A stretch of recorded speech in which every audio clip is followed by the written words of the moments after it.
From MTN News, this is Montana This Morning. Throughout the summer, we've been telling you about the decline in trout populations, which have affected rivers in the Jefferson Basin. And this morning, we're going to be taking a look at the economic impact of that decline. I'm a U.S. citizen now. Yay! 40 people from 25 different countries are here at Yellowstone National Park celebrating the end of a long journey to U.S. citizenship. I'm Jolie Slee, and I'll introduce you to some of these people who tell us their personal journey to becoming a U.S. citizen and what it means to them. And we're more than a year removed from the flooding of the Yellowstone River, but there is still pounds of debris remaining in its wake. Now we're going to see how the cleanup effort is going and how one rancher sees the future outlook for Montana waterways.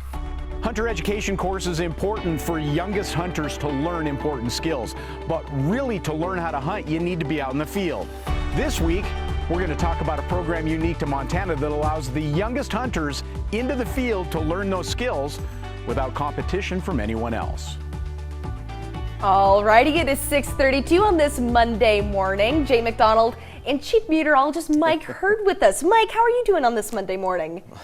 Voice is finally starting to look a little bit better, coming back to normal. So yeah, it's kind of like starting a car engine in the Yeah, morning. right. It may take a little bit, but you'll get into the Gotta rhythm. warm it up, yeah. Absolutely right. Well, looking over the mining city this morning, Yep. sun is starting to come up, but definitely later. Yeah, later. Well, we're getting into that time of the year where fall officially begins this Saturday on the 23rd. Wow. That's when we start to see about equal, not exactly perfect, but equal hours of daylight and darkness. And then the days get shorter and the nights get longer as we progress through October. Here we go. Yeah. Fall is approaching, people. That's right. So let's take a look at our day planner forecast. Let's start with Bozeman and Belgrade. The forecast in general today is on the warm side. Temperatures above average. Should see the upper 70s, maybe a low 80, but increasing clouds and wind as a mainly dry cold front. And there could be an isolated thunderstorm south of Bozeman this afternoon. Storm chances are low for Butte, a little on the windy side, but temperatures again today slightly warmer than normal. That's all about to change. Wait till you see the next storm coming later in the week. I'll have details in just a few. All right. Thank you very much, Mike. Now, becoming a U.S. citizen can often be a long and stressful process. But once people take the oath that makes them a citizen, it's a big weight lifted off their shoulders. And MTN's Jolie Slee takes us to Yellowstone's north entrance, where 40 new citizens took that oath in America's most treasured locations. 40 people representing 25 different countries are here at Yellowstone National Park celebrating the end of a long journey to U.S. citizenship. I'm a U.S. citizen now. Yay! 9 years ago, Cecilia Barrett moved from the Philippines to Wyoming, where she married her husband Jacob and started a family.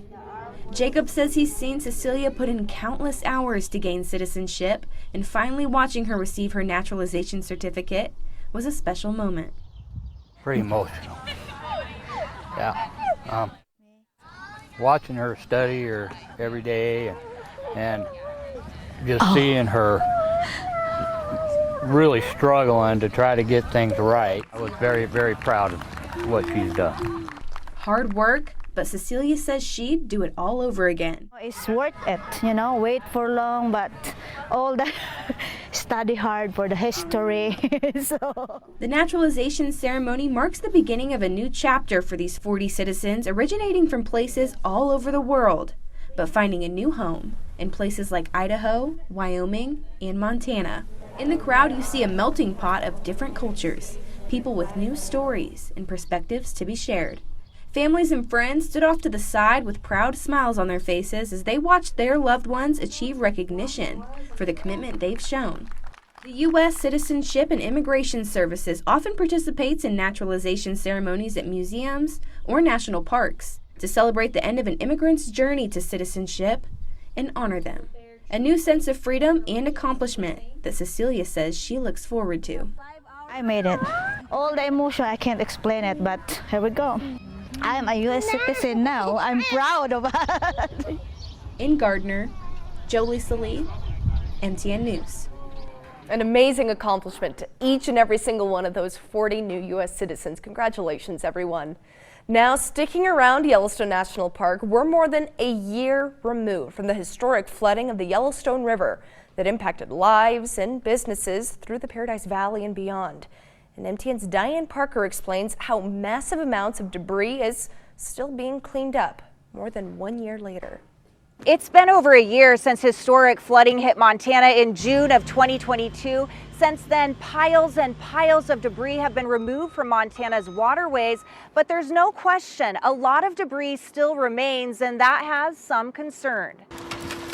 The state-managed debris project has been helpful to get some of the debris out, but we still have some debris out there. Drive around Stillwater County with Emergency Services Chief David Stamey, and you'll see the historic floods are far from a distant memory. Massive debris still clogs the river, like this huge fallen tree under the Fireman's Point fishing access bridge. We do know when we get high water where we're going to see the impact. If we have a 100-year flood or a significant high water, there's still a really good chance that that debris is going to move down. So does it beaver dam up and create additional flooding?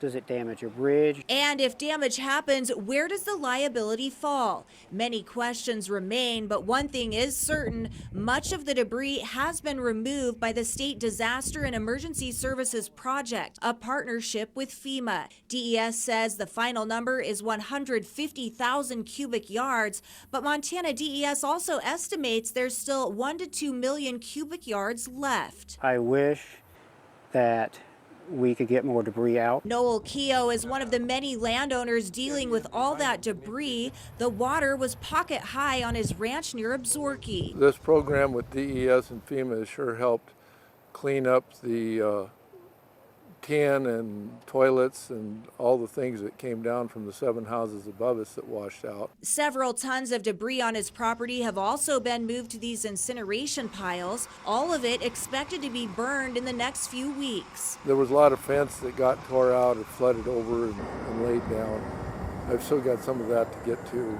but you got to eat an elephant one bite at a time. One bite at a time, as piles of potential problems may impact Montana waterways next time it floods. In Stillwater County, Diane Parker, MTN News. Now, sticking on the waterways for this next story, throughout the summer we have been telling you about the decline of trout populations, which have affected rivers over in the Jefferson Basin.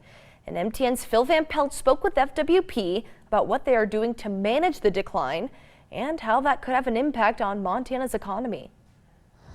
Montana is home to the last intact wild trout fisheries in the lower 48, which means any and all stressors put on trout populations are magnified.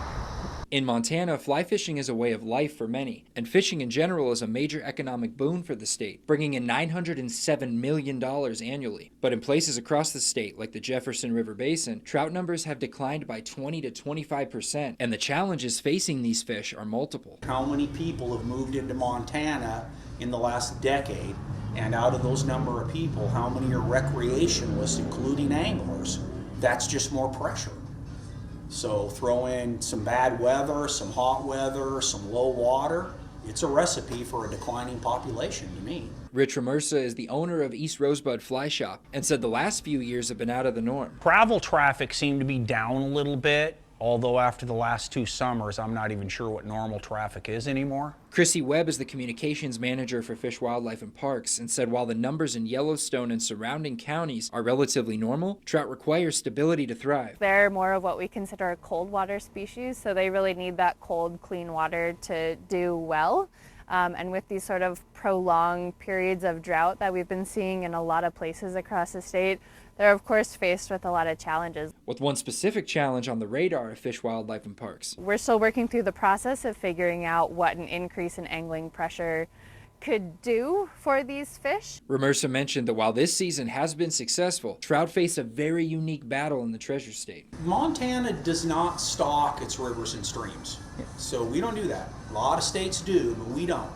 So high water, crazy low water, crazy temperatures, it definitely can impact trout populations. He said the wild-bred river populations are what makes Montana trout fishing so spectacular. Start mixing that vibrant population with hatchery-raised fish. I mean, you might benefit the angler, but you are not benefiting the habitat, I'll tell you that. But with numbers in decline in places around the state where river populations are solely relying on their own ability to rebound, the key to improving the situation, according to Ramersa, comes down to communication. When it comes to conservation, public access, educating sportsmen and women about catch and release and taking care of our resources, all of that stuff to me can improve what we're talking about today. In Billings, Phil Van Pelt, MTN News. Now, for those who hunt waterfowl or pheasants in Montana, you have to wait until October 1st. However, Montana will see some hunters in the field this Saturday hunting those same species. Now, this week in Fish and Wildlife, MTN's Chet Lehman takes a look at Montana unique youth hunts. Hunting is much more than just grabbing a weapon and heading out into the field. That's why hunters' education courses are required before you can get a license. Montana also makes it easier for the youngest hunters to use those skills learned in those classes without competition from anyone else. There's a reason they come first. Is there a tremendous opportunity for young hunters to become introduced to the sport, to find some success early on in the season and in their hunting career, and to put what they learn in hunter education into practice there in the field. Think of hunter education as your first trip into the adult world.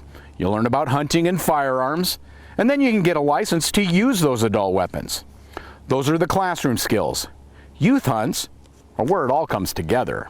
We talk about firearm safety, we talk about ethics and responsibility and all those things, but until those kids put it into practice in the field, that's really when that knowledge and that experience becomes part of who they are as a hunter. Legally licensed hunters between 12 and 15 and apprentice licensed hunters 10 to 15 can go, but not alone. Non-hunting adults over 18 or over 21 for the apprentice must go with them. Really, that's so important, that mentorship opportunity to help these kids understand what's ethical hunting look like.